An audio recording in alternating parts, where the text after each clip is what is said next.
Independientemente de creencias o no creencias, la muerte es el final de la vida, o al menos la vida tal y como la conocemos.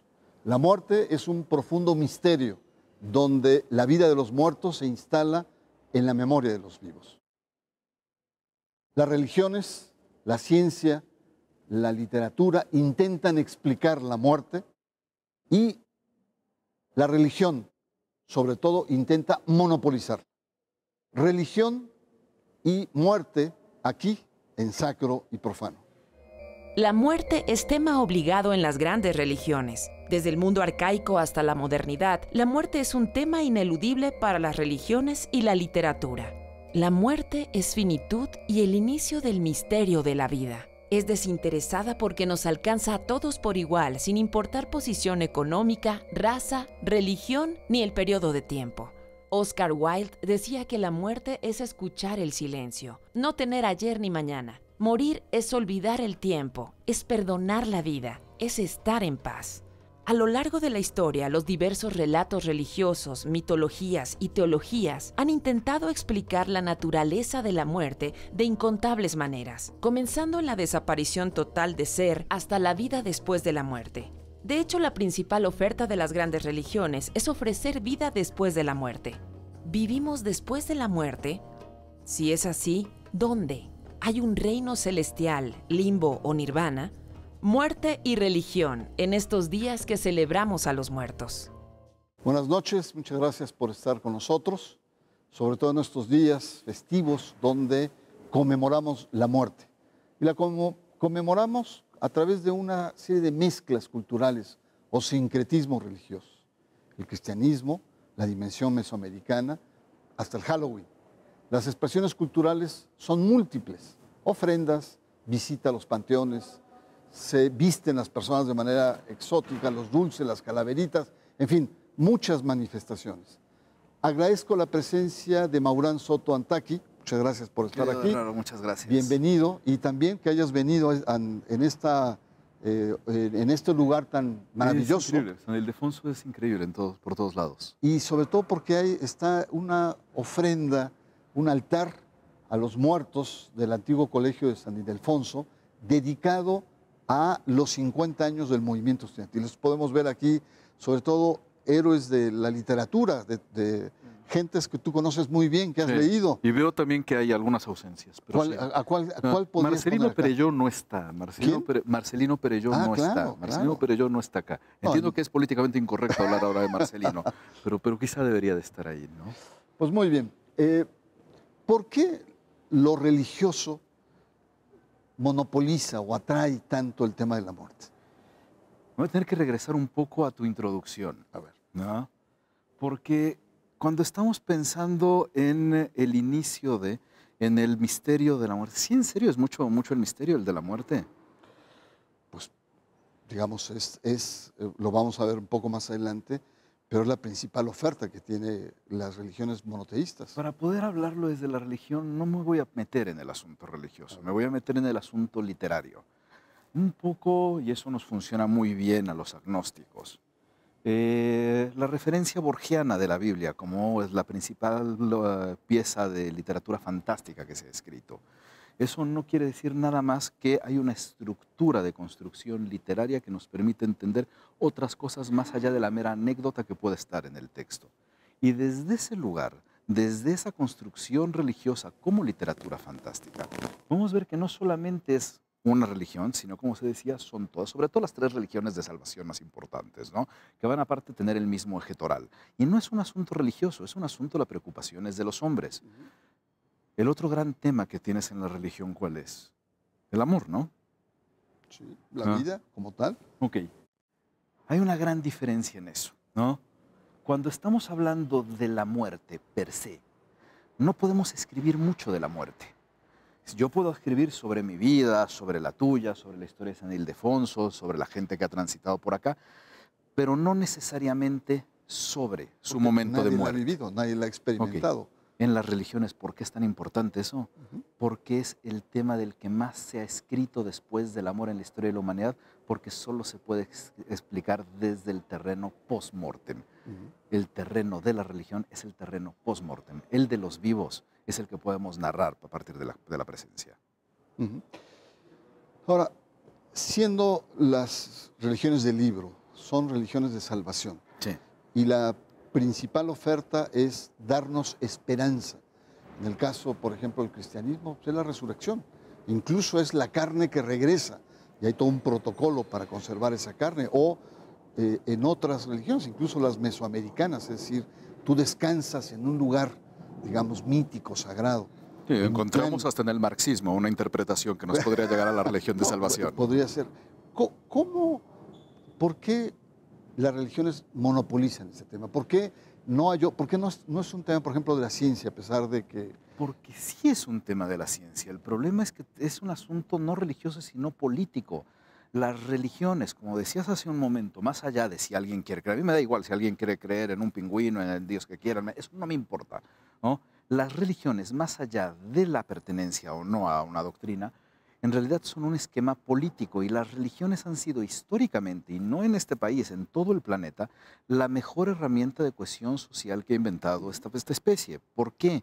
Porque más allá de la realidad, de la falsedad, de la creencia, de la verosimilitud del acto, le permite tener cohesión social. Eso incluso está en el Príncipe de Maquiavelo, ¿no? Donde Maquiavelo defiende a las religiones, a la creencia, pese a su posible falsedad, como instrumento unificador. Si el mayor temor que va a tener la especie va a ser la muerte, y es nuestro mayor temor porque es lo que no podemos conocer, porque como no podemos escribir nada, por eso la construcción desde el principio, como no podemos construir nada, yo estuve muerto ayer, querido Bernardo, y me pasó esto, como no voy a poder hacer eso, va a entrar en el terreno fantástico del que mencionaba Borges. Entonces, ¿cuál es el terreno que importa dentro del ejercicio político? Las preocupaciones, el hambre, la subsistencia, y la mayor de todas va a ser la salvación. Muy bien, pues muchas gracias. Vamos a nuestro siguiente bloque. Estamos conversando sobre el tema de la muerte y la religión.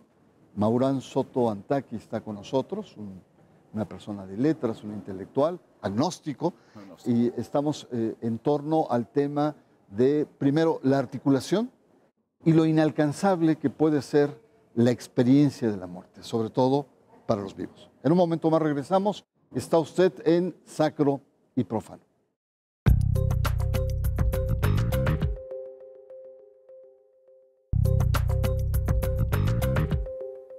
Regresamos. Muerte y religión es nuestro tema en Sacro y Profano. La muerte como construcción que se ha venido cambiando a lo largo de la historia, y como diferentes relatos, asimismo en la literatura. Y me gustaría, Maurán, ¿cómo ves en México el tema de la muerte? Como esta construcción, con estos relatos, como estas expresiones. Vamos a obedecer un poco a las mismas reglas. Son las mismas reglas más allá de la localidad. Cuando estamos pensando en la construcción de la muerte como un relato, nos vamos a estar refiriendo, sí, primero a los textos religiosos y más allá de las tres religiones abrahámicas, porque ha estado en absolutamente toda la construcción de las mitologías de cualquier sociedad, porque la muerte ha estado presente en cualquier sociedad desde que empezamos a preocuparnos para enterrar a nuestros muertos, quizá por un asunto de higiene, quizá también por un asunto de preocupación de posteridad. La preocupación de la posteridad es una preocupación increíblemente humana. ¿Qué hacemos cuando no podemos seguir contando nuestra vida? Vamos a acercar los espacios de los vivos a los muertos. El muerto no va a poder asirse de esos espacios. Está desde el trabajo de paz, si quieres. Hay muchos textos alrededor de cuál es la interpretación del mexicano hacia la muerte, con esta combinación, con este sincretismo cultural, desde la parte mesoamericana hasta la parte colonial. Y se ha tendido a decir que nos reímos de la muerte. Yo nunca me he logrado convencer de eso. No nos reímos de la muerte, le tenemos pánico a la muerte. Hay pocos países como este que tienen más conflictos para poder romper los mitos de los difuntos. ¿Qué hacemos? Traemos los muertos al terreno de los vivos, porque no podemos aceptar el fin de las cosas.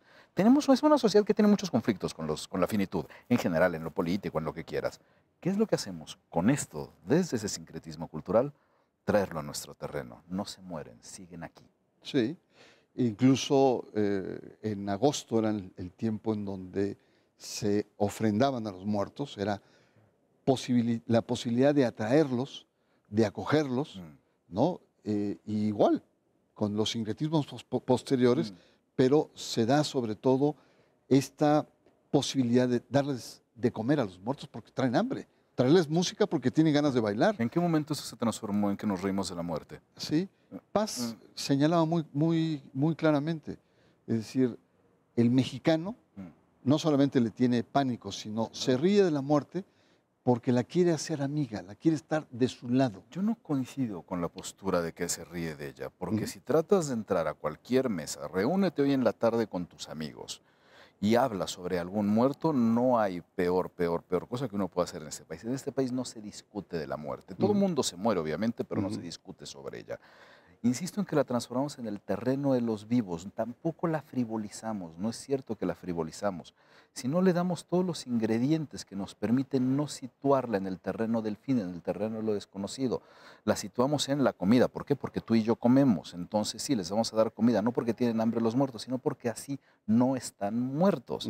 Y eso lo hemos hecho con toda la parafernalia, si quieres, hasta la última versión del nuevo sincretismo a la James Bond que tenemos en ese país.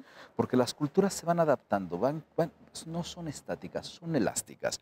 Y así que van construyendo sus distintas mitologías más allá incluso de la creencia o no, porque la muerte invariablemente nos va a pedir entrar al terreno donde podemos encontrar herramientas que tú y yo conocemos para poder explicar lo que no podemos conocer.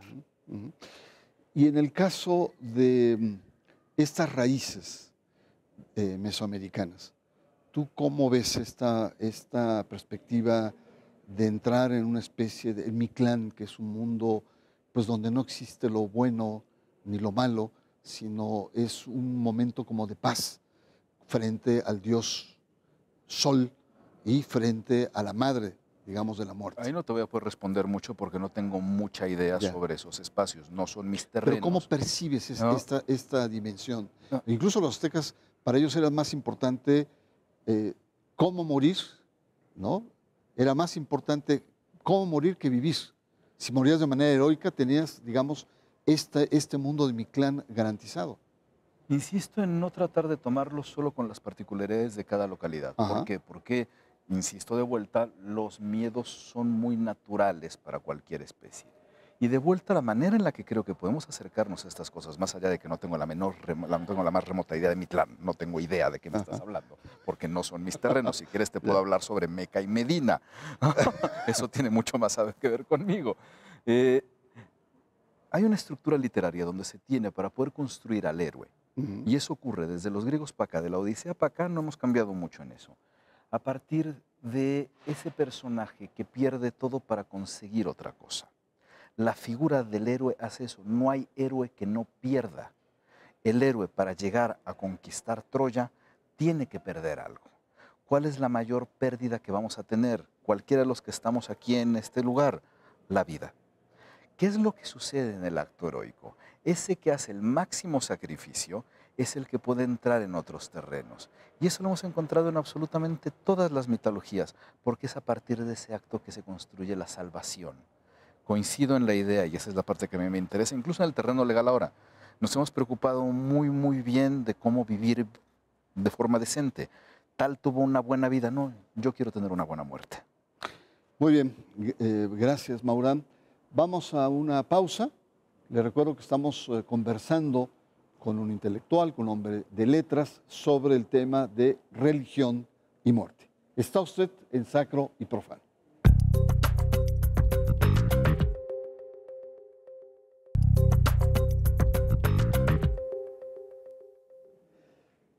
Regresamos, estamos en Sacro y Profano, estamos conversando en torno a esta relación compleja de cercanía, de lejanía, de transformación, de dinamismo histórico entre religión y la muerte. Esto que estamos conversando, estamos en un espléndido espacio aquí en el Colegio de San Ildefonso.